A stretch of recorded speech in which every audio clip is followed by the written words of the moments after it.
Masamang balita sa mga Marcos loyalist at mga Marcos supporters.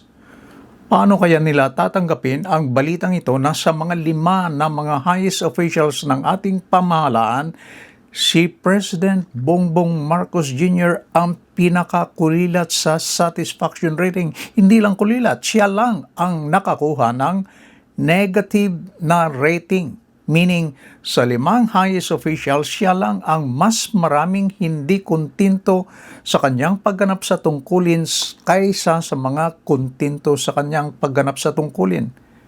Ito yung lumabas sa survey ng Social Weather Stations o SWS na ginanap noong June 20 hanggang June 29. President Bongbong Marcos Jr., mga nasisiyahan sa pagganap ng kanyang tungkulin, 38%.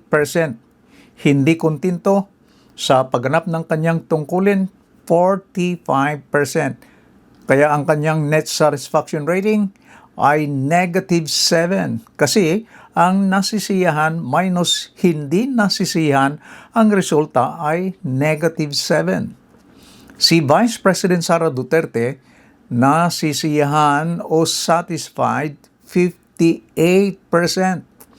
Hindi satisfied o hindi kontento, 26%.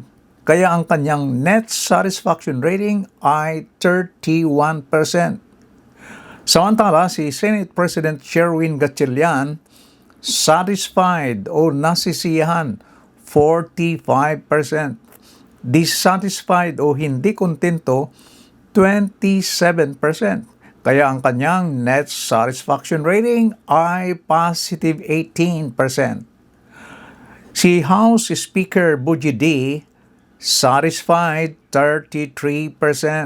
Hindi satisfied 26%. Net satisfaction rating positive 8%. Samantala si Chief Justice Alexander Gismondo, satisfied 35%. Hindi satisfied, 26%. Ang kanyang net satisfaction rating ay positive 10. Mga kaibigan, narito ang buod o summary ng satisfaction rating ng mga 5 highest officials ng ating bansa.